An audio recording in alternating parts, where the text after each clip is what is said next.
بسم اللہ الرحمن الرحیم رب اشرح لی صدری ویسر لی امری واحلل عقدۃ من لسانی یفقہوا قولی.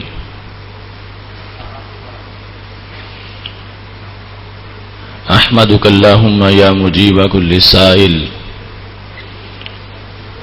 والصلاة والسلام على من هو أفضل الوسائل وعلى آله وأصحابه ذوي الفضائل. أما بعد فأعوذ بالله من الشيطان الرجيم. بسم الله الرحمن الرحيم. لقد كان لكم في رسول الله أسوة حسنة. صدق الله العظيم وصدق رسوله النبي الكريم الأمين.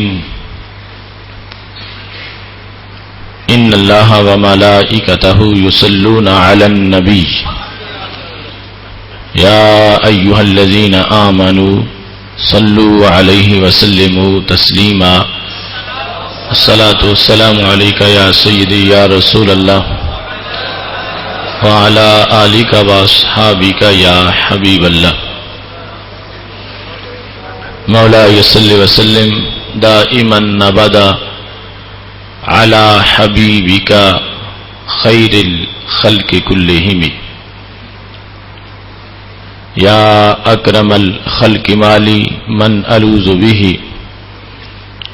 سواك عند حلول الحادث العممی. ربی صل وسلم دائما ابدا على حبیبک خیر الخلق کلہم. اللہ تبارک و تعالی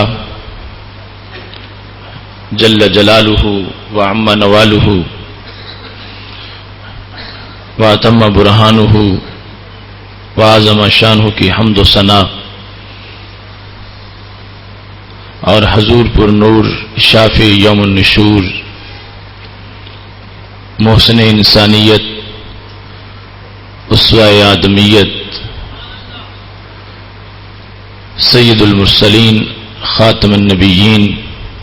احمد مجتبی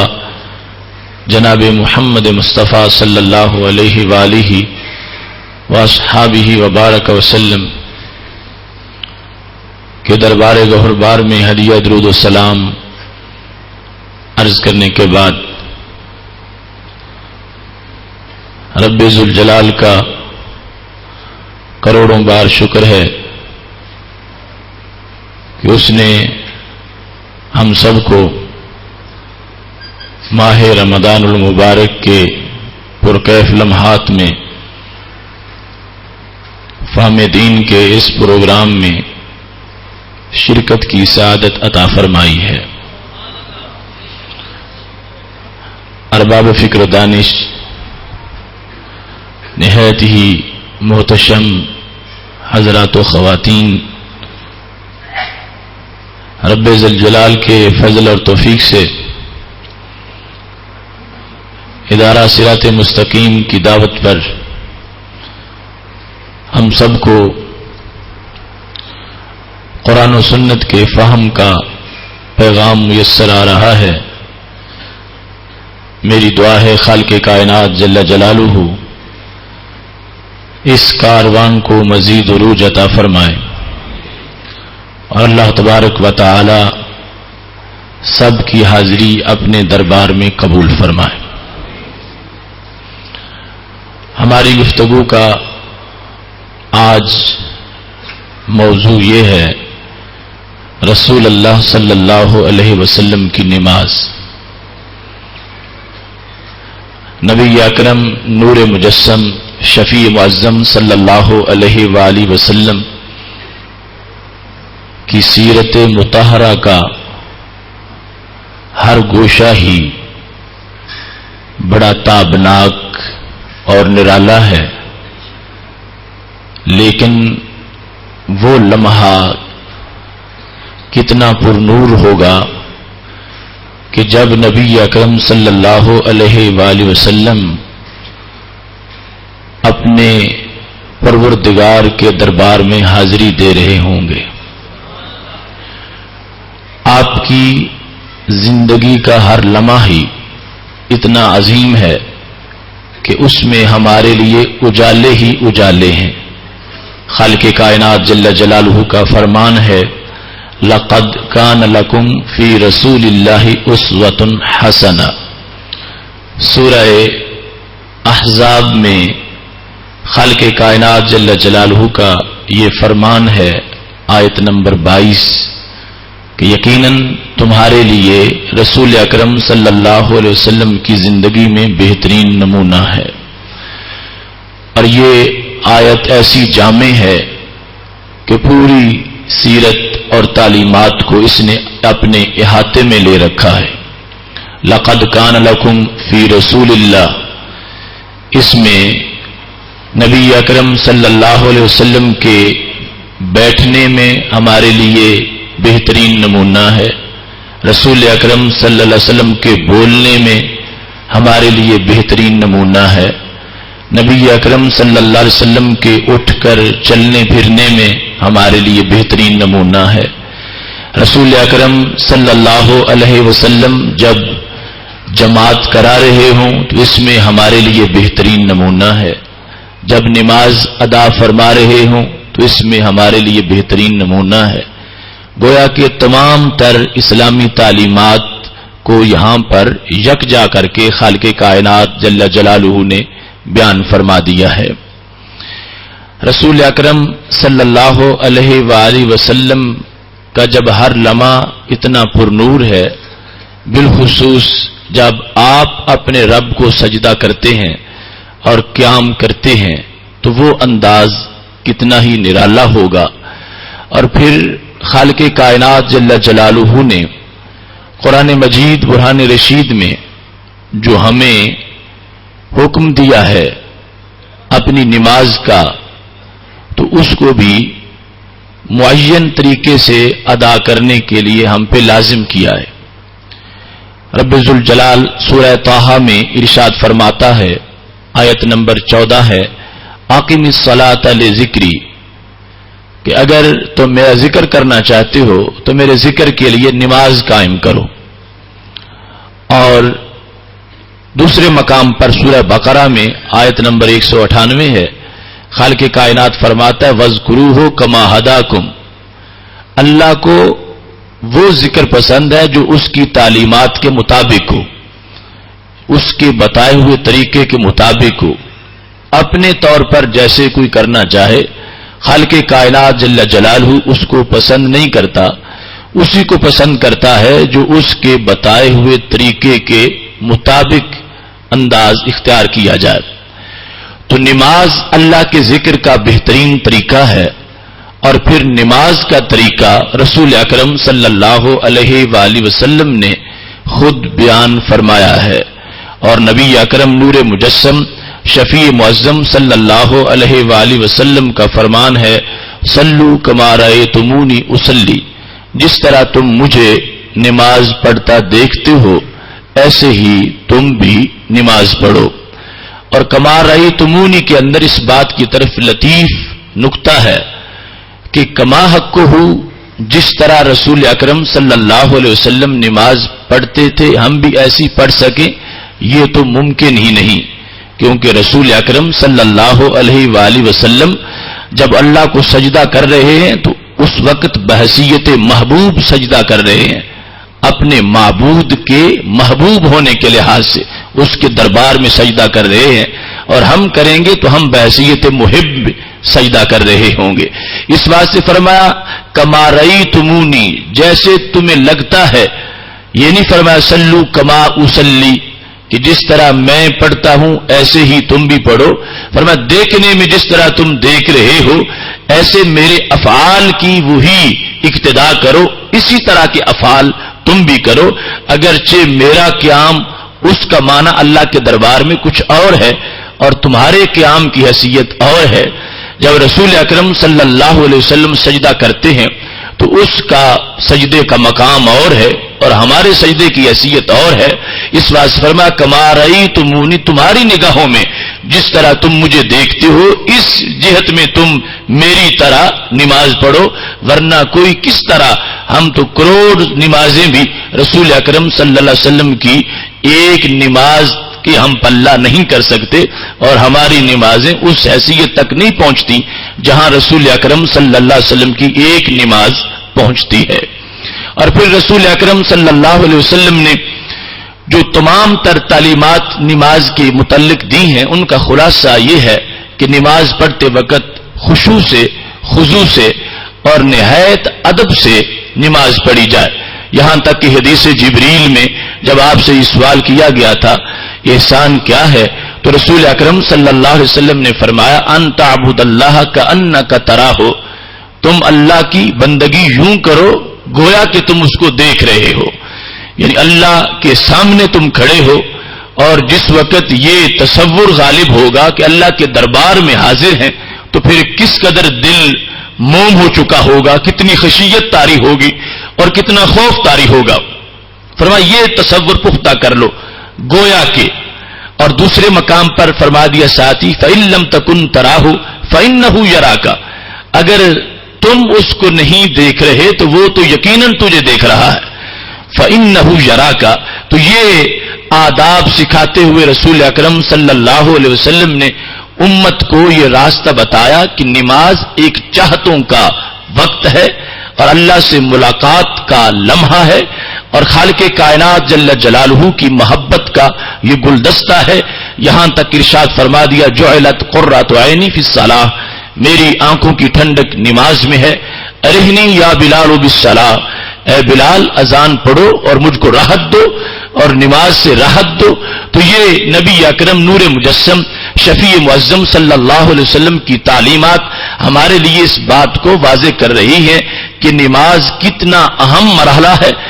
اور کتنی بڑی عبادت ہے، اور اس میں ہر جہت میں نبی اکرم صلی اللہ علیہ وسلم کی اقتداء اور آپ کا طریقہ ہمارے لیے ضروری ہے. اس طریقے کے زیر سایہ جب نماز ادا کی جائے گی تو اس میں خالق کائنات جل جلالہ کا قرب بندے کو میسر ہوگا اور واقعی اس کے دل کو خالق کائنات جل جلالہ اپنی معرفت کی حلاوت اور چاشنی عطا فرمائے گا. نماز کے ویسے تو سینکڑوں مسائل ہیں. اس وقت رسول اللہ صلی اللہ علیہ وسلم کی نماز کے موضوع کے لحاظ سے ہم صرف چند ایسے مسائل کو بیان کریں گے کہ جس میں ہم یہ دیکھنا چاہتے ہیں کہ ہم جو نماز پڑھتے ہیں وہ یقیناً وہی طریقہ ہے جو رسول اکرم صلی اللہ علیہ وسلم کی نماز کا طریقہ ہے.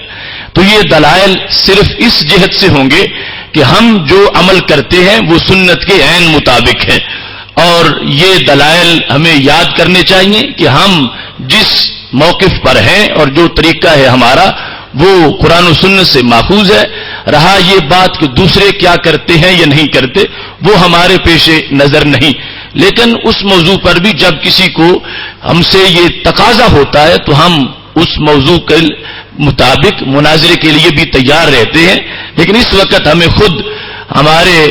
اپنے طریقے کے لحاظ سے ہمیں دیکھنا ہے کہ ہم جو نماز پڑھتے ہیں رسول اکرم صلی اللہ علیہ وسلم کے طریقہ میں اور قرآن و سنت میں اس کی حیثیت کیا ہے. تو رسول اکرم نور مجسم شفیع معظم صلی اللہ علیہ وآلہ وسلم کی نماز کو جس وقت ہم سنت کے آئینہ میں دیکھتے ہیں تو تکبیر تحریمہ کے بعد بنیادی طور پر ہاتھ باندھنے کا مسئلہ ہے کہ ہاتھ کس مقام پر باندھے جائیں. تو اس سلسلہ میں ابو داؤد شریف میں باب وضع الیمنی علی الیسری کے اندر حدیث نمبر 756 ہے کہ جس میں حضرت ابو جحیفہ رضی اللہ تعالی عنہ سیدنا علی المرتضی رضی اللہ تعالی عنہ سے روایت کرتے ہیں السنۃ وضع الکف علی الکف فی الصلاۃ تحت السرہ، کہ حضرت علی المرتضی شیر خدا رضی اللہ تعالی عنہ یہ فرماتے ہیں کہ سنت یہ ہے کہ ایک ہاتھ کو دوسرے ہاتھ پر رکھ کر ناف کے نیچے ہاتھوں کو نماز میں باندھا جائے.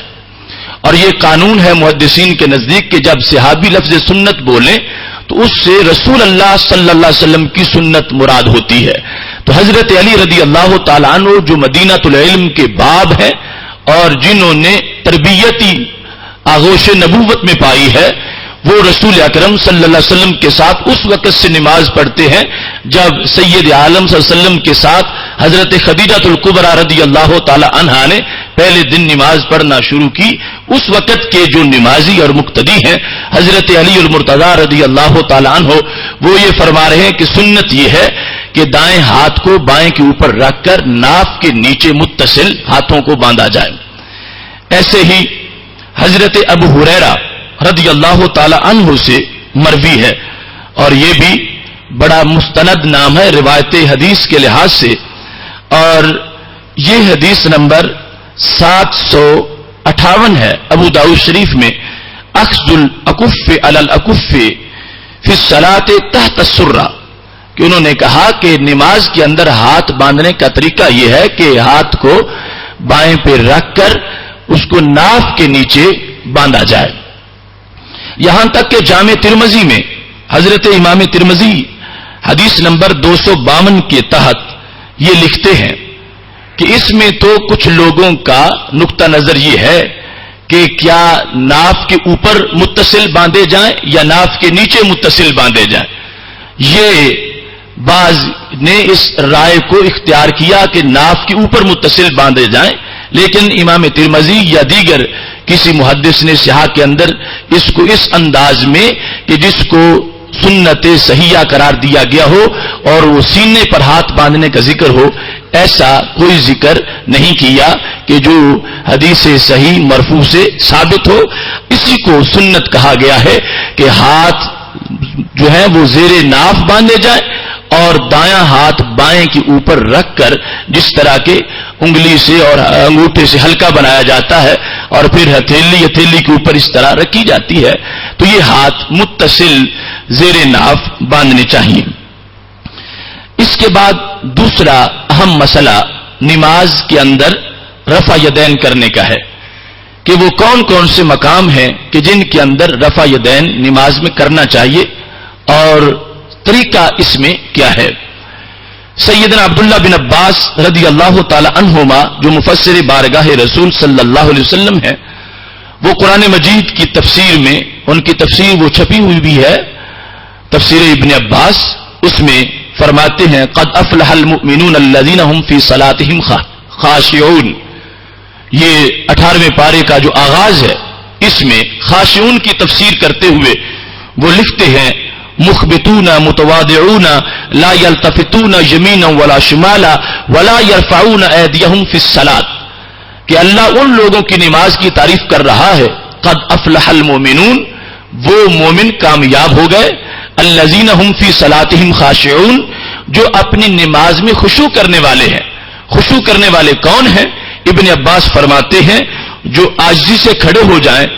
دائیں بائیں التفات نہ کریں، اپنی نگاہیں دائیں بائیں نہ پھیریں اور سیدھا قبلہ رخ رہیں، لا یرفعون ایدیہم فی الصلاۃ، اور نماز کے اندر ہاتھ نہ اٹھائیں، رفع یدین نہ کریں. یہ ان لوگوں کی نماز کی اللہ تعریف کر رہا ہے کہ یہ مومنین کامیاب ہو گئے اور ان کو خشوع والی نماز میسر آئی. اس سلسلہ میں حضرت عبداللہ بن مسعود رضی اللہ تعالی عنہ روایت کرتے ہیں، اور یہ وہ صحابی ہیں کہ جن کو رسول اکرم صلی اللہ علیہ وسلم نے اپنے اہل بیت کا فرد قرار دیا ہوا تھا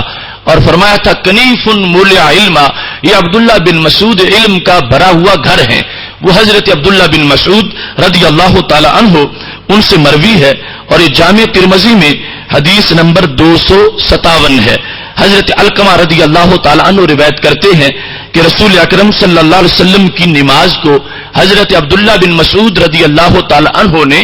ان لفظوں میں بیان کیا. یہ الفاظ ہیں، کہنے لگے الا اصلی بکم صلاۃ رسول اللہ صلی اللہ علیہ وسلم، کیا میں تمہیں نبی اکرم صلی اللہ علیہ وسلم کی نماز جیسی نماز پڑھاؤں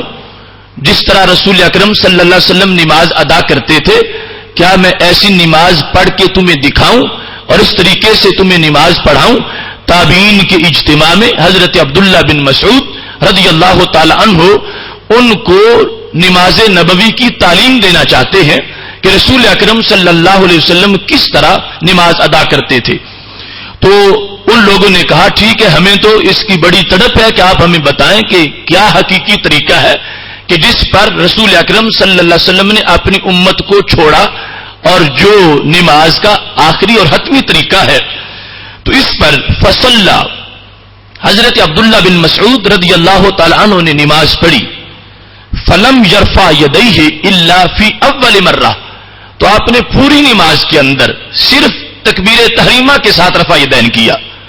اس کے علاوہ کسی مقام پر رفع یدین نہیں کیا. نہ رکوع جاتے وقت، نہ رکوع سے اٹھتے وقت، نہ رکعت کی طرف جاتے وقت، نہ دو سجدوں کے درمیان، نہ رکعت سے سر اٹھاتے وقت، کسی وقت بھی رفع یدین نہیں کیا.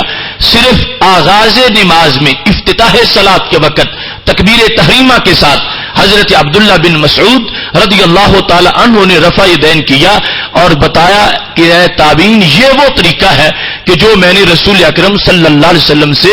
نماز پڑھنے کا سیکھا ہے کہ جس کی آغاز میں صرف رفع یدین ہے. امام ترمذی رحمۃ اللہ علیہ نے اس حدیث کو حسن قرار دیا ہے کہ اس کی سند میں کسی طرح کا کوئی غبار نہیں اور بڑی مضبوط سند ہے کہ جس میں حضرت عبداللہ بن مسعود رضی اللہ تعالیٰ عنہ بتا رہے ہیں کہ رسول اکرم صلی اللہ علیہ وسلم کی نماز یہ ہے کہ آپ نے صرف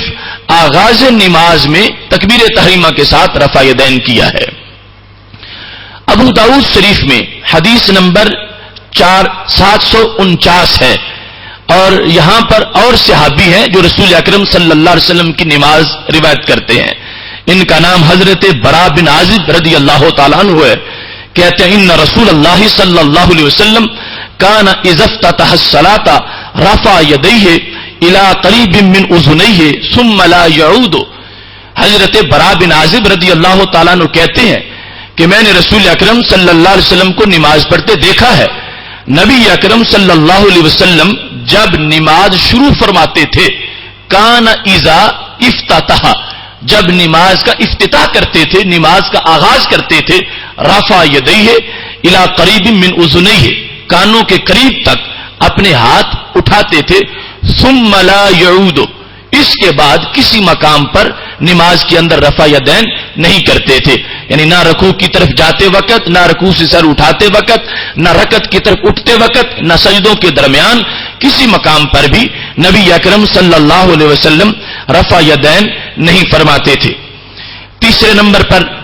حضرت عبداللہ بن عمر رضی اللہ تعالی عنہ روایت کرتے ہیں اور مسند حمیدی نے اس کو جلد نمبر 2 صفحہ نمبر 227 پر روایت کیا ہے.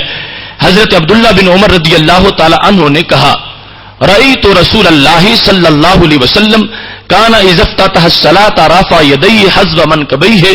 واذا اراد ان یرکع وبعد ما یرفع رأسہ من الرکوع فلا یرفع. کہتے ہیں کہ میں نے دیکھا ہے رسول اکرم صلی اللہ علیہ وسلم کو نماز پڑھتے ہوئے کہ جس وقت نبی اکرم صلی اللہ علیہ وسلم نماز ادا کرتے تھے تو اس وقت رسول اکرم صلی اللہ علیہ وسلم تکبیر تحریمہ کے وقت افتتاح صلاۃ میں آپ رفع یدین فرماتے تھے، ہاتھوں کو کندھوں تک بلند کرتے ہوئے. اس کے بعد جب رکوع کرتے تھے یا رکوع سے سر اٹھاتے تھے فلا یرفع، رسول اکرم صلی اللہ علیہ وسلم رفع یدین نہیں فرماتے تھے. صحیح مسلم میں جلد نمبر 1 صفحہ نمبر 181 پر حضرت جابر بن سمرہ رضی اللہ تعالی عنہ سے مروی ہے. کہتے ہیں خرج علینا رسول اللہ صلی اللہ علیہ وسلم، ہم نماز پڑھ رہے تھے کہ رسول اکرم صلی اللہ علیہ وسلم تشریف لے آئے تو آپ نے فرمایا مالی اراکم رافی ایدیکم، مجھے کیا ہے کہ میں تمہیں رفع یدین کرتے دیکھ رہا ہوں. کانہا اذناب خیل شمسن، یہ تمہارے اٹھے ہوئے ہاتھ ایسے ہیں جس طرح کے شریر گھوڑے کی دم ہوتی ہے. اسکنوا فی الصلاۃ، نماز کے اندر ساکن ہو کے نماز پڑھو اور نماز کے اندر ہاتھ نہ اٹھاؤ، رفع یدین نہ کرو. نبی اکرم نور مجسم شفیع معظم صلی اللہ علیہ وسلم نے اس مقام پر واضح طور پر رفع یدین سے منع کیا. اور ایک دوسری حدیث ہے جو کہ سلام کے وقت رفع یدین کی ہے، وہ اس سے جدا ہے، اس میں جدا منع کیا چونکہ وہاں پر لفظ یہ ہے کہ ہم نبی علیہ الصلوۃ والسلام کے پیچھے نماز پڑھ رہے تھے، ہم نے سلام پھیرتے وقت رفع یدین کیا، تو رسول اکرم صلی اللہ علیہ وسلم نے ہمیں اس رفع یدین سے منع کیا، وہ علیحدہ واقعہ ہے۔ لیکن یہاں پر صحابی کہتے ہیں ہم نماز پڑھ رہے تھے کہ رسول اکرم صلی اللہ علیہ وسلم تشریف لے آئے، آپ نے ہمیں رفع یدین کرتے دیکھ لیا، تو رسول اکرم صلی اللہ علیہ وسلم نے ہمیں منع کیا اس انداز سے۔ اور یہ رسول اکرم صلی اللہ علیہ وسلم کا انداز تربیت ہے، اور وہ اپنے صحابہ کو جس لفظ سے جھڑکی دینا چاہیں آپ ان کو اسی طرح بول سکتے ہیں۔ اذناب خیل شمس، شریر گھوڑوں کی دموں کے ساتھ اپنے غلاموں کی کسی حرکت کو تشبیہ دینا، یہ نبی علیہ السلام کے دربار میں ان کے لیے لفظ کا بولا جانا یہ کوئی اس میں بودھ نہیں ہے۔ رسول اکرم نور مجسم شفیع معظم صلی اللہ علیہ وسلم نے تعجب کیا کہ ایسا کیوں ہو رہا ہے، اور اس کے بعد آپ صلی اللہ علیہ وسلم نے نماز کے اندر اسکنوا فی الصلاۃ، نماز کے اندر ساکن رہو، اور جو نماز کے اندر جن مقامات پر وہ لوگوں کو دیکھا تھا رفع یدین کرتے ہوئے، رسول اکرم صلی اللہ علیہ وسلم نے ان کو اس عمل سے منع فرما دیا۔ تو چونکہ اس وقت یہ صرف رفع یدین موضوع نہیں، دیگر موضوعات بھی ساتھ ہیں، تو یہ صرف مختصر چند دلائل میں نے ذکر کیے۔ باقی اس سلسلہ میں ہماری 3 آڈیو کیسٹیں پہلے موجود ہیں، ایک ہے مسئلہ رفع یدین، دوسری مسئلہ رفع یدین کی نوعیت، اور تیسری ترک رفع یدین بتدریج۔ یہ تینوں موجود ہیں، آپ وہ سن کے پورا مواد ان سے سماعت کر سکتے ہیں۔ نماز کے اندر تیسرے مقام پر مسئلہ ہے فاتحہ خلف الامام کا، کہ جب امام جماعت کرا رہا ہو تو کیا اس کے پیچھے مقتدی کو فاتحہ شریف پڑھنا چاہیے یا نہیں۔ تو اس کو ہم حدیث کی روشنی میں بیان کریں گے، اگرچہ آیات سے بھی استدلال ہے، لیکن اس سلسلہ میں بھی میری کتاب کہ مقتدی فاتحہ کیوں پڑھے اس میں تفصیل سے مسئلہ موجود ہے۔ اب یہاں صرف اختصار سے چند دلائل ذکر کروں گا۔ جس وقت جماعت ہو رہی ہے تو مقتدی کے لیے یہ جائز نہیں کہ وہ امام کے پیچھے فاتحہ پڑھے، اس واسطے کہ رسول اکرم صلی اللہ علیہ وسلم کی حدیث ہے صحیح مسلم میں جلد نمبر 1 صفحہ نمبر 174، ابو داؤد شریف میں جلد نمبر 1 صفحہ نمبر 147، اور ابن ماجہ میں صفحہ نمبر 61 پر یہ حدیث شریف ہے۔ حضرت ابو موسیٰ اشعری رضی اللہ تعالی عنہ اس کی روایت کرتے ہیں، ان رسول اللہ صلی اللہ علیہ وسلم خاطبنا فبین لنا سنتنا وعلمنا صلاتنا، کہ نبی اکرم صلی اللہ علیہ وسلم نے تقریر فرمائی، ہمیں نماز کی سنت طریقہ نماز کا بیان کیا اور ہمیں نماز کی تعلیم سکھائی۔ تو کیا فرمایا؟ فرمایا اقیموا صفوفکم، جب تم نے نماز پڑھنی ہو تو پہلے صفیں سیدھی کر لیا کرو، ثم لیؤمکم احدکم، پھر ایک تم میں سے امام بن جانا چاہیے۔ یعنی جب نبی علیہ الصلوۃ والسلام سے علیحدہ کہیں وہ کسی اور مسجد میں یا سفر میں نماز پڑھنا چاہتے ہیں، فرمایا صفیں سیدھی کر لو اور پھر ایک تم میں سے امام بن جائے۔ جب وہ امامت شروع کرے فَإِذَا كَبَّرَ فَكَبِّرُوا، جب وہ تکبیر کہے تم بھی تکبیر کہو، وَإِذَا قَرَأَ فَأَنصِتُوا، جب وہ قرات شروع کرے تم خاموش ہو جاؤ۔ تکبیر کے ساتھ تو تکبیر کہنا لازم ہے، وہ اللہ اکبر کہے تم بھی اللہ اکبر کہو، لیکن اذا قرأ فانصتوا، جب وہ قرات کرے، قرات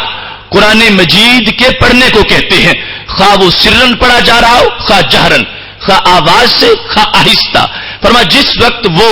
قرات شروع کر دے فانصتوا، تم خاموش ہو جاؤ۔ رسول اکرم صلی اللہ علیہ وسلم نے اس مقام پر واضح طور پر حکم دے دیا کہ امام کے پیچھے مقتدی کے لیے نہ فاتحہ پڑھنا جائز ہے اور نہ ہی فاتحہ کے سوا دوسری کوئی سورت پڑھنا جائز ہے، لیکن یہ اس وقت جبکہ قرات سرن یا جہرن ہو رہی ہو۔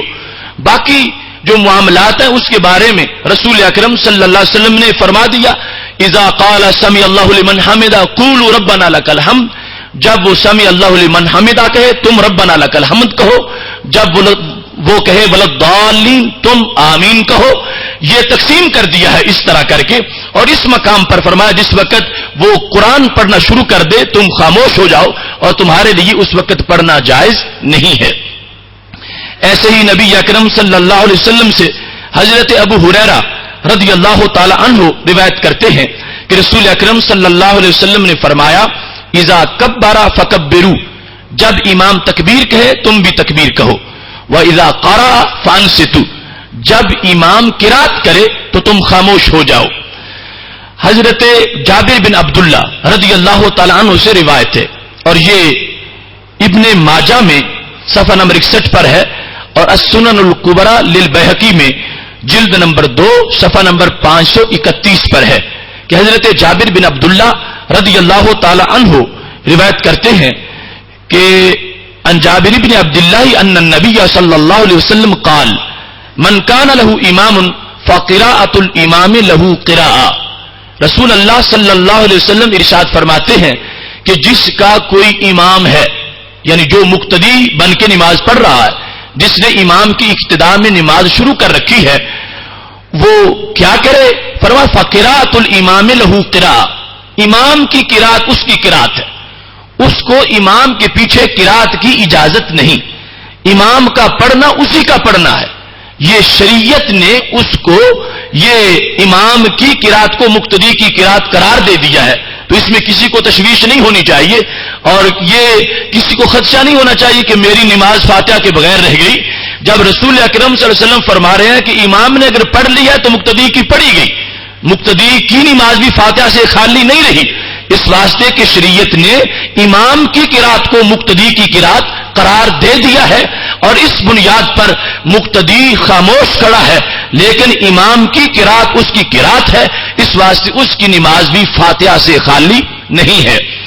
اور یہ الفاظ بالخصوص بڑے قابل توجہ ہیں کہ رسول اکرم صلی اللہ علیہ وسلم نے امام کی قراءت کو مقتدی کی قراءت قرار دیا ہے، امام کی تکبیر کو مقتدی کی تکبیر قرار نہیں دیا، امام کے تشہد کو مقتدی کا تشہد قرار نہیں دیا،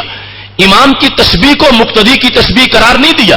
اس سلسلہ میں بھی لوگوں کو الجھن پیدا ہوتی ہے کہ جب امام کی قراءت مقتدی کی قراءت ہے تو پھر تم پیچھے تشہد کیوں پڑھتے ہو، پھر پیچھے تسبیح کیوں پڑھتے ہو، پھر پیچھے تم اللہ اکبر کیوں کہتے ہو؟ تو ہم تو شریعت مطہرہ کے پابند ہیں، اور سنت نے جس قدر اجازت دی خاموشی کی اتنا خاموش رہیں گے، جہاں بولنا لازم کیا اتنا بولیں گے. جب رسول اکرم صلی اللہ علیہ وسلم نے فرما دیا اذا کبر فکبروا، جب وہ تکبیر کہے تم بھی کہو، تو اب ہم خاموش نہیں رہ سکتے، امام کے پیچھے تکبیر کہیں گے. فرمایا جب وہ سمی اللہ لمن حمدہ کے قولوا ربنا لک الحمد، تم پیچھے یہ پڑھو. اور ایسے ہی نبی اکرم صلی اللہ علیہ وسلم کا یہ جو جملہ ہے فقراءۃ الامام له قراءۃ، کہ امام کی قراءت مقتدی کی قراءت ہے، یہ نہیں فرمایا فتکبیر الامام له تکبیر، امام کی تکبیر مقتدی کی تکبیر ہے، یا فتسبیح الامام له تسبیح، امام کی تسبیح مقتدی کی تسبیح ہے، یا تشہد الامام له تشہد، امام کا تشہد مقتدی کا تشہد ہے. یہ الفاظ ہرگز موجود نہیں ہے. تو اس واسطے ہم تشہد بھی پیچھے پڑھیں گے،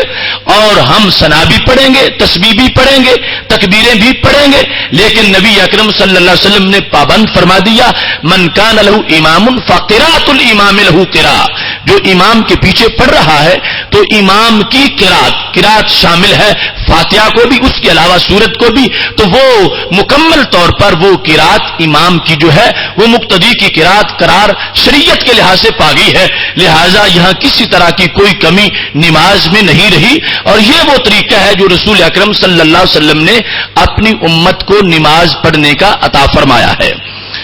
اور اس سلسلہ میں یہ حدیث شریف بھی بالکل صحیح حدیث ہے، لا صلاۃ الا بفاتحۃ الکتاب، کہ فاتحہ کے بغیر نماز نہیں ہے. تو یہ خاص محمل پر یہ حدیث ہے کہ جو شخص علیحدہ نماز پڑھ رہا ہے، اس کا چونکہ کوئی امام نہیں، تو اب کسی اور کے پڑھنے کی وجہ سے اس کی نہیں پڑھی جائے گی، اسے خود پڑھنا پڑے گی. تو اس کے لیے لازم ہے پڑھے گا تو پھر اس کی نماز فاتحہ والی ہوگی، ورنہ فاتحہ سے خالی رہ جائے گی.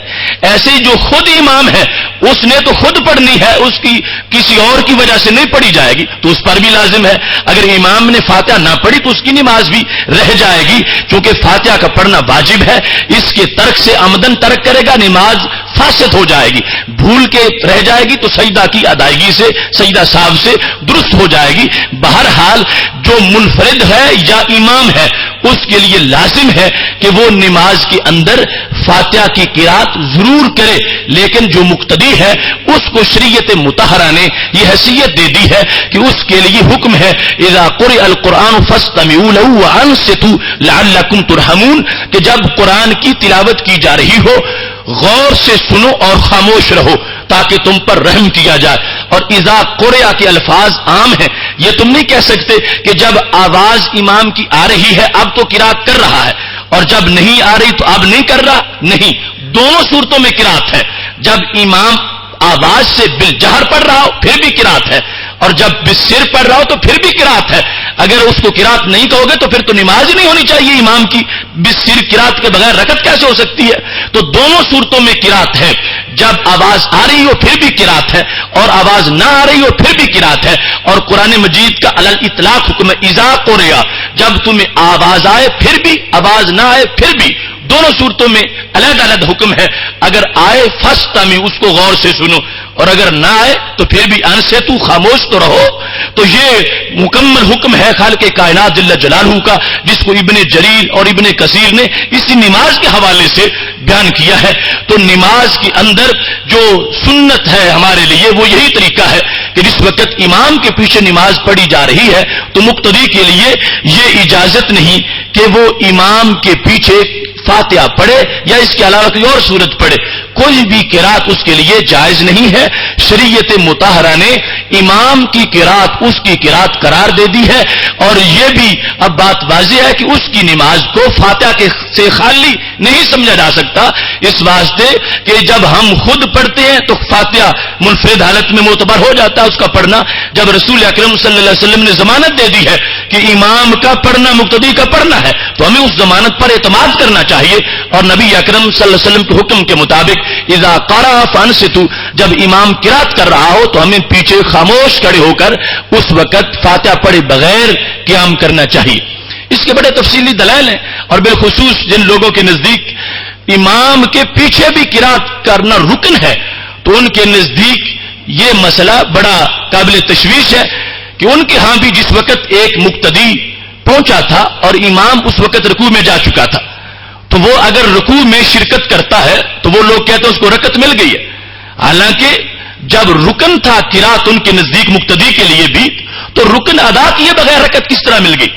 پھر چاہیے کہ اگر وہ قیام میں شامل ہو فاتحہ پڑھے تو پھر اس کی رکعت بنے، اور اگر نہ پڑھے پھر اس کی رکعت نہ بنے، جبکہ اس طرف سے یہ حکم دیتے ہیں کہ اگر اس نے رکوع میں شرکت کر لی تو اس کو رکعت مل گئی۔ تو یہ ہمارے موقف کی تائید ہے کہ اگر رکوع میں رکعت کی وجہ سے، شرکت کی وجہ سے اس کو رکعت مل گئی ہے تو پھر یہ امام کی امامت کا کمال ہے کہ جس کی وجہ سے جو اس نے امام نے فاتحہ پڑھی وہ معتبر ہو گئی، لہذا مقتدی کی طرف سے ادائیگی پائی گئی اور وہ رکوع میں شریک ہو گیا تو رکوع میں شرکت کی وجہ سے اس کو رکعت میں شرکت میسر آ گئی۔ اس کے بعد اگلا مسئلہ ہے نماز کے اندر آمین کہنے کا۔ آمین بڑا محبوب اور مقبول سا لفظ ہے کہ جس کی وجہ سے بندے کی دعائیں اللہ کے دربار میں قبول ہوتی ہیں، اور نبی اکرم نور مجسم شفیع معظم صلی اللہ علیہ وسلم نے فرمایا ہے جس وقت بندے کی آمین فرشتوں کی آمین کے موافق ہو جاتی ہے، کیونکہ ادھر یہ آمین کہہ رہا ہوتا ہے ادھر فرشتوں کی ڈیوٹی ہوتی ہے کہ وہ بھی آمین کہیں، تو کیا ہوتا ہے اللہ تبارک و تعالی اس کی وجہ سے بندے کے گناہوں کو معاف فرما دیتا ہے۔ آمین کہنے کا جو طریقہ ہے جامع ترمذی کی حدیث نمبر 248 میں اس بات کو واضح کیا گیا۔ حضرت وائل رضی اللہ تعالی عنہ نبی اکرم صلی اللہ علیہ وسلم سے اس حدیث کو روایت کرتے ہیں، ان النبی صلی اللہ علیہ وسلم قرأ غیر المغضوب علیہم ولا الضالین، کہ رسول اکرم صلی اللہ علیہ وسلم نے جب غیر المغضوب علیہم ولا الضالین پڑھا فقال آمین خفض بها صوته، تو نبی اکرم صلی اللہ علیہ وسلم نے آمین پر اپنی آواز کو پست کر لیا، خفض، اس کو آواز کو پست کر لیا، یعنی آمین جو ہے اس کو بالجہر رسول اکرم صلی اللہ علیہ وسلم نے ادا نہیں کیا۔ نبی اکرم صلی اللہ علیہ وسلم نے حضرت وائل کے ان الفاظ کے مطابق، جس کو وہ گواہ ہے کہ رسول اکرم صلی اللہ علیہ وسلم نے اپنی آواز کو پست رکھا آمین کے اوپر، تو یہ طریقہ ہے مسنون جس کو نبی اکرم صلی اللہ علیہ وسلم سے حضرت وائل رضی اللہ تعالی عنہ بیان کر رہے ہیں. اور اس میں بالخصوص یہ بات پیش نظر رہنی چاہیے کہ نماز اللہ کے دربار میں حاضری کا ایک موقع ہے. اس میں کوئی حرکت بھی ایسی نہیں ہونی چاہیے کہ ایک تو جس سے تکبر یا رعونت کی بدبو آئے، دوسرا کہ جس سے کسی طرح کا کوئی احتجاج کیا جا رہا ہو یا کوئی مظاہرہ کیا جا رہا ہو. ایسی کوئی صورتحال نماز کے اندر نہیں ہونی چاہیے، اور نماز سراسر سراپا نیاز اور عاجزی کے ساتھ اس کو ادا کرنا چاہیے. اب اس طرح کا کچھ رواج بنتا جا رہا ہے کہ کچھ لوگ اپنے ہونے کا ثبوت دینے کے لیے کہ میں بھی موجود ہوں، آمین کی آواز کو بلند کرنا چاہتے ہیں، یا بطور احتجاج یا بطور مظاہرہ اس کو استعمال کرنے کی کوشش کرتے ہیں. رسول اکرم نور مجسم شفیع معظم صلی اللہ علیہ وسلم کے صحابہ جس عمل کو بیان فرما رہے ہیں، فرمایا خافض بها صوته، نبی اکرم نور مجسم شفیع معظم صلی اللہ علیہ وسلم نے اپنی آواز کو اس وقت نماز کے اندر پست رکھا. اگرچہ نماز کے علاوہ ہم دعا مانگتے ہیں، آمین بالجہر کہتے ہیں، اور اس میں کوئی حرج نہیں ہے، لیکن یہ مقام جو ہے اس کو حضرت وائل رضی اللہ تعالیٰ عنہ نے نبی اکرم صلی اللہ علیہ وسلم سے اسی طرح ہی روایت کیا ہے. اور اگر کوئی شخص نماز کے اندر یہ لفظ اپنی حاضری لگوانے کے لیے بول رہا ہوگا یا کسی مظاہرہ یا احتجاج کی نیت سے، تو اس کی نماز ہی فاسد ہو جائے گی. کیونکہ اگر کسی کو جواب دینے کے لیے نماز میں سبحان اللہ کہہ دیا جائے تو نماز ٹوٹ جاتی ہے. کسی نے چھینک ماری اور جواب کی نیت سے آپ نے اس کے لیے الحمدللہ کہہ دیا، یرحمک اللہ کہہ دیا، تو نماز ٹوٹ جائے گی. ایسے ہی جو شخص کسی مسجد میں آ کر صرف اس نیت سے آمین بلند آواز سے کہتا ہے کہ میری موجودگی کا پتہ چلے یا میری رائے کا پتہ چل جائے یا میرے موقف کا اظہار ہو جائے یا میں کسی کو اس سے جواب دے رہا ہوں یا کوئی مظاہرہ کر رہا ہوں، تو یہ قطع نظر اس کے کہ یہ وہ اللہ کے دربار میں حاضری بنتی، یہ اس سے ایک ایسا عمل سامنے آ جائے گا کہ جس کی وجہ سے نماز کا ثواب ضائع ہو جائے گا اور وہ سارا عمل رائیگاں چلا جائے گا. نماز کے اندر جلسہ استراحت بھی نہیں ہے. نماز ایک مسلسل عبادت ہے، اس میں راحت نام کی کوئی چیز نہیں کہ اس کا کچھ وقت آرام کے لیے مختص کر لیا جائے. تو استراحت کا جلسہ نماز میں نہیں کرنا چاہیے. استراحت کے جلسے سے مطلب یہ ہے کہ رسول اکرم صلی اللہ علیہ وسلم سے ابھی میں حدیث عرض کرتا ہوں، حضرت ابو ہریرہ رضی اللہ تعالیٰ عنہ اس کے راوی ہیں. استراحت کا جلسہ یہ ہے کہ ایک رکعت کا پہلی رکعت جب پڑھی، دوسرا سجدہ جب مکمل ہو گیا تو دوسرے سجدے کے بعد براہ راست نہ اٹھنا، بلکہ ایک وقت کے لیے تھوڑی دیر کے لیے یوں بیٹھ جانا جس طرح کے تشہد میں کے لیے قاعدہ کیا جاتا ہے. ایک مرتبہ باقاعدہ بیٹھ کر پھر اٹھنا، یہ جو بیٹھنا ہے پہلی رکعت کے بعد، اس کو جلسہ استراحت کہتے ہیں، آرام کے لیے بیٹھ جانا. طریقہ یہ ہے کہ جو ہی سجدے سے سر اٹھایا، ابھی قدموں کی انگلیاں اسی طرح تھیں، تو انہی قدموں کی انگلیوں کے بل ہی وہیں سے سیدھا اوپر اٹھ جائے، اور اس طرح نہ کرے کہ دایاں قدم جو ہے وہ کھڑا ہو اور بائیں کو بچھا کے اوپر بیٹھ جائے اور بیٹھنے کے بعد پھر اٹھے. جو انداز قاعدے میں ہوتا ہے 2 رکعت کے بعد، پہلی رکعت کے بعد یا تیسری رکعت کے بعد، ایسا انداز ہرگز اختیار نہیں کرنا چاہیے. اور براہ راست سیدھا قدموں کی انگلیوں سے ہی جس طرح کے وہ کھڑے ہوئے تھے اسی انداز میں پھر آپ اوپر اٹھ جانا چاہیے، اور قاعدے والا انداز پہلی یا تیسری رکعت میں اختیار نہیں کرنا چاہیے. اس سلسلہ میں جامع ترمذی میں حدیث شریف ہے، حدیث نمبر 288. سیدنا ابو ہریرہ رضی اللہ تعالی عنہ اس کی روایت کرتے ہیں، کان النبی صلی اللہ علیہ وسلم ینہد فی الصلاۃ علی صدور قدمہ، کہ نبی اکرم صلی اللہ علیہ وسلم نماز میں قدموں کے اگلے حصے پر ہی اٹھ جاتے تھے. مطلب یہ ہے کہ اگلے حصے کا تب مطلب بنے گا جب سجدے کے بعد براہ راست اٹھا جائے.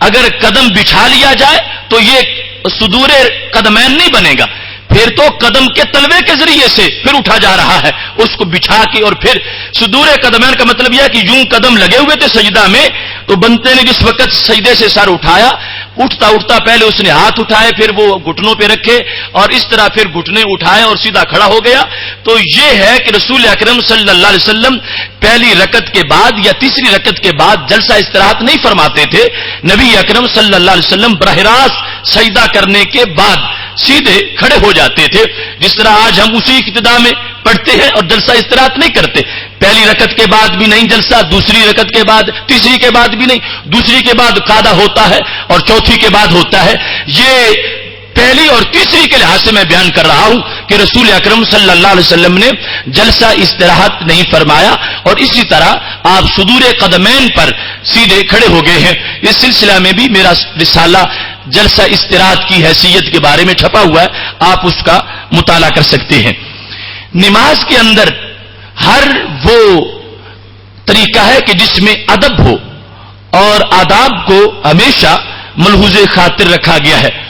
آداب کے لحاظ سے یہ ہے کہ نماز مقام آرام نہیں،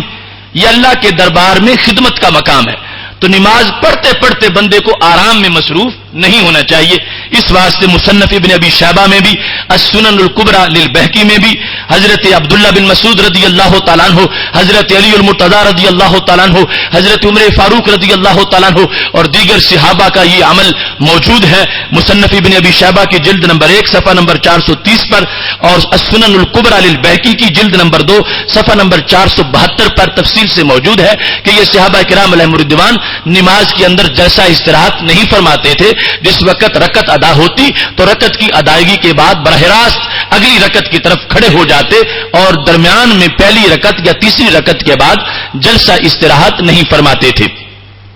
نماز کے اندر قیام کرتے وقت جو بندے کی کیفیت ہونی چاہیے وہ ایسی ہونی چاہیے کہ جس کو دیکھ کر دور سے کوئی بندہ یہ محسوس کرے کہ یہ کسی بہت بڑے دربار میں حاضر ہے، اور اس سے غفلت یا سستی کا کوئی مظاہرہ نہیں ہونا چاہیے، اور نہ ہی کھڑے ہونے کا ایسا انداز ہو کہ جس سے ایک بندہ تکبر کا اظہار کر رہا ہو. جس وقت ٹانگوں کو پھیلا دیا جائے تو یہ انداز تکبر سے کھڑے ہونے کا ہے، خشوع کا انداز نہیں. اپنے عرف میں بھی دیکھ سکتے ہو کہ جس آدمی نے اتنی ٹانگیں پھیلائی ہوئی ہوں وہ انداز کوئی ادب کا انداز نہیں ہے. اس واسطے تمام صلحاء اور عفائے امت نے ہمیشہ اپنی کتب اسی طریقے کو لکھا ہے کہ نماز پڑھتے وقت اپنے اس انداز میں قدموں کے درمیان فاصلہ رکھا جائے کہ کم از کم 4 انگلیوں کا فاصلہ ہو، زیادہ سے زیادہ وہ 1 بالشت کا ہو جائے، مناسب سا کہ کھڑا ہونا بھی آسان ہو. بالکل قدم جوڑے گا تو کھڑا ہونا مشکل ہو جائے گا، اور اگر اتنے پھیلا دے گا تو پھر اس میں بے ادبی کا پہلو سامنے آ جائے گا، اور نمازیوں کو تنگ کرنے والی بات ہوگی کہ جس وقت یہ پتا چلے گا کہ شاید مقصود زیادہ وجہ کو گھیرنا ہے اور احاطہ کرنا ہے، اور اللہ کے دربار میں حاضری مقصود نہیں ہے اور لوگوں کو تنگ کرنا مقصود ہے، تو اس عمل سے بھی مکمل اجتناب ہونا چاہیے. نماز پڑھتے وقت مناسب سا جو دو درمیان میں خلا ہے قدموں کے وہ رکھ کر اس طریقے کے ساتھ نماز پڑھی جائے، اور باقاعدہ حدیث میں ہے کہ کندھوں کے لحاظ سے اپنی صفوں کو درست کیا جائے. یہ جو لوگوں نے بعض طریقہ اختراع کر رکھا ہے کہ قدموں کے قدم چڑھاتے رہتے ہیں اور ساتھ والے کی نماز کو بھی خراب کرنے کی کوشش کرتے ہیں، تو یہ صحیح نہیں ہے. کندھوں کے لحاظ سے اپنے کندھے کو کندھے کے ساتھ ملا کر کھڑے ہو جائے، مناسب سا طریقہ درمیان میں قدموں کے رکھ کے اللہ کے دربار میں حاضری دیں، اور اس انداز میں کہ خشوع ٹپک رہا ہو اور دل کی عاجزی جو ہے وہ ظاہر ہو رہی ہو. یوں نہ ہو کہ کوئی سمجھے کہ شاید یہ مقام نماز یہ خارش کرنے کا مقام ہے، اور انسان کو سارے دن بھر کی خارش اسی وقت ہی ہوتی ہے جب نماز پڑھی جا رہی ہو. اب کچھ لوگوں کی نماز سے یہ تاثر جھلک رہا ہے، اگر کوئی غیر مسلم اگر وہ سروے کرنے لگ جائیں گے تو وہ سمجھیں گے کہ شاید مسلمانوں کو جب نماز پڑھنی ہو تو خارش ساری اسی وقت ہوتی ہے، کبھی داڑھی میں، کبھی سر میں، کبھی دائیں کبھی بائیں. تو عاجزی خشوع اور خضوع کا تقاضا یہ ہے کہ اللہ کے دربار میں حاضری ہے، اتنے بڑے جلال کے سامنے بندے کی کیا مجال ہے کہ وہ ایسی دائیں بائیں حرکتیں کرتا پھرے اور آگے پیچھے، اور پھر اٹھنے بیٹھنے میں وہ جمپ لگا کے کبھی آگے چلا جائے کبھی پیچھے چلا جائے، اور وہ معاذ اللہ کھلاڑیوں کی طرح محسوس ہو رہا ہو. یہ اللہ تعالیٰ کے عاجز بندے کی شان نہیں ہے. اس انداز میں عاجزی کے ساتھ اس کو کھڑا ہونا چاہیے کہ اس کے کسی عمل سے دوسرا کوئی معنی مترشح نہ ہو رہا ہو، اور کسی طرح کی کوئی ایسی حرکت اس سے صادر نہیں ہونی چاہیے. حضرت امام حسن رضی اللہ تعالیٰ عنہ جس وقت وضو کر کے نماز میں داخل ہونے لگتے تھے تو چہرے کا رنگ اڑ جاتا تھا. جب بھی وضو کر کے نماز کے لیے آتے تھے تو چہرے کا رنگ زرد ہو جاتا تھا. ایک دن لوگوں نے پوچھ لیا کہ امام حسن وجہ کیا ہے؟ کیا وضو کے بعد کوئی آپ کو درد ہوتا ہے یا وضو کے بعد کوئی مرد لہک ہو جاتا ہے کہ جب بھی وضو کر کے فارغ ہوتے ہو تو چہرے کا رنگ زرد ہو جاتا ہے؟ فرمانے لگے میرے بھائیوں مجھے کوئی درد نہیں ہوتا، مجھے یہ احساس طاری ہوتا ہے کہ کتنی بڑی بارگاہ میں حاضری دینے کے لیے جا رہا ہوں. اللہ کا جلال مجھ پہ غالب آ جاتا ہے، اس جلال کی وجہ سے میرا رنگ زرد ہو جاتا ہے۔ اب اللہ کے دربار کے یہ تقاضے ہیں، اتنے ادب کے ساتھ، عاجزی کے ساتھ وہاں پہ بندہ حاضری دے اور دل خشوع میں ہو۔ نبی اکرم صلی اللہ علیہ وسلم نے دیکھا کہ ایک شخص نماز پڑھتے ہوئے حرکت کر رہا ہے، کبھی ہاتھ اٹھاتا ہے، کبھی قدم ادھر کرتا ہے، کبھی آنکھ ادھر پھیر لیتا ہے۔ فرمایا میرے محبوب علیہ السلام نے اگر اس کے دل میں خشوع ہوتا تو اس کے اعضاء میں بھی خشوع ہوتا، کیونکہ اس کا دل خشوع سے خالی ہے، اس واسطے اعضاء بھی خشوع سے خالی ہے، اور اعضاء کو اس وقت پتہ ہی نہیں کہ وہ کہاں حاضری دے رہا ہے، تو اس واسطے پوری طرح ادب کے ساتھ نماز میں حاضری ہونی چاہیے۔ ایک مسئلہ بالخصوص خواتین کی نماز کا ہے، کیونکہ خواتین کو رسول اکرم نور مجسم شفیع معظم صلی اللہ علیہ وسلم نے شریعت مطہرہ میں پورا نصف دین حضرت عائشہ صدیقہ رضی اللہ تعالی عنہا کی روایت پر رکھ دیا ہے، اور صحابہ کرام علیہم رضوان کو فرما دیا خذوا شطر دینکم من ھذہ حمیرہ، کہ دین کا نصف حصہ سیدہ عائشہ صدیقہ رضی اللہ تعالی عنہا سے سیکھ لینا۔ تو اس سے پتہ چلتا ہے کہ خواتین اسلام کا جیسے وہ احکام کے لحاظ سے مخاطبہ اللہ کے احکام کی اور مکلفہ ہے، ایسے ہی ان کے لیے علم کے اندر بھی ان کو باقاعدہ حصہ دیا گیا ہے۔ نماز کی ادائیگی میں باقی سارا طریقہ خواتین کا مردوں جیسا ہی ہے، لیکن ان کے خاتون ہونے کا جو تقاضا ہے اس میں چند احکام میں فرق موجود ہے،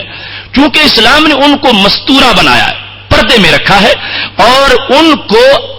ارکان کی ادائیگی میں بھی یہ طریقہ دیا ہے کہ کہیں ایسا نہ ہو کہ جس کی وجہ سے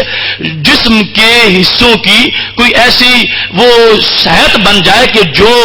پردے والی حیت سے ذرا منافی ہو، وہ اپنے ہر انداز کو اس طرح رکھے کہ جسم لپٹا ہوا ہو، سمٹا ہوا ہو۔ اگرچہ کپڑے والا تو پردہ ہوگا ہی، لیکن اس کے علاوہ وہ بدن کی صورتحال ایسی ہو کہ جس کی وجہ سے اعضاء جو ہیں ان کا کوئی اظہار نہ ہو، اور پوری طرح لپٹ اور سمٹ کر وہ اپنی نماز کو ادا کر رہی ہوں۔ اس میں ہاتھ باندھنے کے لحاظ سے بھی یہ ہے کہ وہ اپنے ہاتھ اپنے سینے کے اوپر باندھیں گی، اور یہ بھی اصحاب عقل جانتے ہیں کہ اس میں بھی کتنی حکمت ہے کہ ان کے لیے اگر زیر ناف ہاتھ باندھنے کا حکم ہوگا تو اس کے مقابلے میں یہ زیادہ سطر ہے کہ وہ ہاتھ اپنے سینے کے اوپر باندھے، اور اس میں قیام کرتے ہوئے اگرچہ کپڑے والا سطر تو نماز میں بھی ہے، ویسے بھی ہے، لیکن حیت کے لحاظ سے جو ایک ان کی شایان شان طریقہ ہے وہ یہی ہوگا کہ وہ سینے کے اوپر ہاتھ باندھے۔ اور اس میں بالخصوص سجدے کے وقت ان کو تورک کرنا چاہیے، سجدے کے وقت اپنے دونوں قدم دائیں طرف نکال دینے چاہیے، اور اپنے پیٹ کو رانوں کے ساتھ ملا کر ان کو سجدہ کرنا چاہیے، یعنی یوں سجدہ نہیں کرنا چاہیے جس طرح مرد سجدہ کرتے ہیں کہ پیٹ اور ران میں درمیان میں فرق ہوتا ہے اور پیٹ اٹھی ہوئی ہوتی ہے، درمیان سے نیچے سے بکری کا بچہ گزرنا چاہے تو گزر سکتا ہے۔ یہ مرد کے لیے حکم ہے کہ اس کے کوہنیاں زمین سے اٹھی ہوئی ہوں اور اس کے بازو اس کے پہلوؤں سے دور ہوں اور درمیان میں وہ خلا موجود ہو، پھر سجدہ صحیح ہوگا۔ لیکن عورت کے سطر کے پیش نظر اس کو یوں بدن اٹھا کے سجدہ کرنے کا حکم نہیں دیا گیا، بلکہ وہ جھکی ہوئی ہو، سمٹی ہوئی ہو، لپٹی ہوئی ہو، اس کے قدم ایک طرف نکال کر اس طرح وہ نیچے گر کے سجدہ کرے کہ اس کا پیٹ اس کے رانوں کے ساتھ لگا ہوا ہو اور زمین کے ساتھ درمیان میں کوئی خالی جگہ خلا موجود نہ ہو، تو اس کے عورت ہونے کے جو تقاضے ہیں اس کے مطابق اس کے سجدے کا یہ شرعی طور پر طریقہ ہے اور ادب ہے۔ اس سلسلہ میں السنن الکبریٰ للبہقی میں جلد نمبر 2 صفحہ نمبر 223 پر رسول اکرم صلی اللہ علیہ وسلم کا فرمان موجود ہے، اور کنز العمال کی حدیث نمبر 19787 بھی یہی حدیث ہے کہ ان نبی صلی اللہ علیہ وسلم مر علی امرأتین، کہ رسول اکرم صلی اللہ علیہ وسلم گزرے علی امرأتین، دو عورتوں کے پاس سے، تصلیان جو کہ نماز پڑھ رہی تھی، فقالا، تو نبی اکرم صلی اللہ علیہ وسلم نے ان کو دیکھ لیا، شاید وہ مردوں کی طرح سجدہ کر رہی ہوں گی، تو جب وہ فارغ ہوئی تو میرے محبوب علیہ السلام نے فرمایا اذا سجدتما، جب تم سجدہ کرنے لگو، فضما بعض اللحم الى الارض، تو اپنا گوشت زمین کے ساتھ لگا لیا کرو، تمہارا بدن، تمہارا پیٹ زمین کے ساتھ لگا ہوا ہونا چاہیے، تمہارا بدن سمٹا ہوا ہونا چاہیے،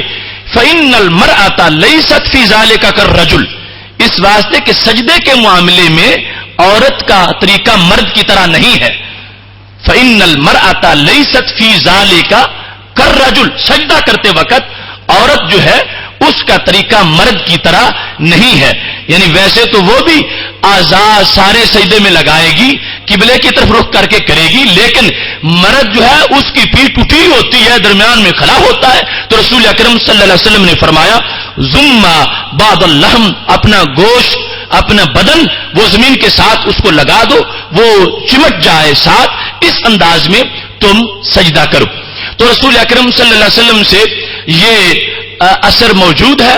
اور اس کے مقابلے میں کوئی ایسی حدیث نہیں ہے کہ نبی اکرم صلی اللہ علیہ وسلم نے جہاں عورتوں کو یہ فرمایا ہو کہ تم نے سجدہ مردوں کی طرح ہی کرنا ہے، اور خود شریعت مطہرہ کے سارے احکام جو عورتوں کے بارے میں ان کا تقاضا یہی ہے کہ آداب کے لحاظ سے طریقہ وہی سطر والا ہونا چاہیے جو اس حدیث شریف کے اندر بیان کیا گیا ہے. بعض لوگ اس میں یہ حدیث پڑھتے ہیں کہ دیکھو رسول اکرم صلی اللہ علیہ وسلم نے فرمایا صلو کما رأیتمونی اصلی، کہ ایسے نماز پڑھو جس طرح تم نے مجھے نماز پڑھتے دیکھا کہ میں جس طرح نماز پڑھتا ہوں. تو اس میں ایک تو یہ بات ہے کہ سلو مذکر کا صیغہ ہے، تو رسول اکرم صلی اللہ علیہ وسلم مردوں سے یہ فرما رہے تھے، عورتوں سے یہ نہیں فرما رہے تھے. یعنی براہ راست لفظوں کے تقاضے کے لحاظ سے حکم مردوں کے لیے ہے. اور پھر اس میں یہ ہے کہ جو معاملات مستثنا ہیں ان کے لیے حکم ایسا نہیں ہے. اب ایک شخص مثال کے طور پر کبڑا ہے خلقت کے لحاظ سے، تو اب اس کو یہ کہا جائے کہ چونکہ رسول پاک صلی اللہ علیہ وسلم نے فرمایا سلو کما رأیتمونی اصلی، اور اس کا تقاضا ہے کہ تم قیام تو بالکل سیدھا کرو، تو وہ کس طرح کر سکے گا؟ اب اس کو مستثنا مانا جائے گا. ایسے ہی بخاری شریف میں ہے کہ رسول اکرم صلی اللہ علیہ وسلم نماز پڑھ رہے تھے وَهُوَ حَامِلٌ امامہ بنت زینب بنت رسول اللہ صلی اللہ علیہ وسلم، کہ آپ نے اپنی نواسی حضرت امامہ بنت زینب رضی اللہ تعالی عنہا کو اپنے کندھوں پر بٹھایا ہوا تھا اور نماز پڑھ رہے تھے. حضرت زینب رضی اللہ تعالی عنہا جو رسول اکرم صلی اللہ علیہ وسلم کی صاحبزادی ہیں، ان کی صاحبزادی امامہ، ان کو اٹھا کے رسول اکرم صلی اللہ علیہ وسلم نماز پڑھ رہے تھے.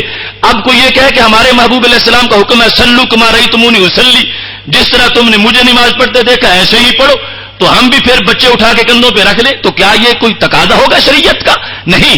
ایسی باتوں کو مستثنا سمجھا جائے گا، اور وہ عقلاً اور بداہت عقل سے وہ چیزیں مستثنا ہوں گی. تو عورتوں کا معاملہ اس حدیث شریف سے وہ مستثنا ہے، اور رسول اکرم نور مجسم شفیع معظم صلی اللہ علیہ وسلم کی شریعت مطہرہ کا جو تقاضا ہے اس تقاضے کے مطابق ان کے لیے بہترین طریقہ یہی ہے کہ وہ ان کے اعضاء سمٹے ہوئے ہوں، اور سجدے کے وقت ایک طرف دونوں قدم نکال لیں اور پھر نیچے گر کے اس انداز میں کہ ان کا بدن رانوں کے ساتھ منوجہ اور باقی زمین کے ساتھ لگا ہوا ہو، اس انداز سے جس وقت وہ سجدہ کریں گی تو یہ تعلیمات اسلام کے زیادہ موافق ہوگا.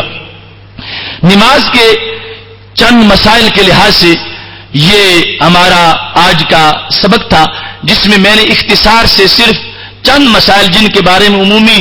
عوام کو الجھن بن جاتی ہے ان چیزوں کو میں نے صرف دلائل کی حد تک ابھی بیان کیا. یہ ابتدائی بحث ہے، اس پر جو ہماری جرح و تعدیل کے لحاظ سے باتیں ہیں یا راویوں کے لحاظ سے باتیں ہیں یا لوگوں کے اعتراضات کے جوابات کے لحاظ سے باتیں ہیں، وہ بالکل اس سے منفرد ہیں اور ہٹ کے ہیں، اور وہ بہت زیادہ ہیں. یہ جتنا ایک عام سادہ لو انسان کو جاننا لازم ہے، اور جس طرح وہ نماز پڑھتا ہے اس کی شرعی حیثیت کو قرآن و سنت میں دیکھنا لازم تھا، اس کا ایک حصہ میں نے ان دلائل کی شکل میں بیان کیا. آپ اس کو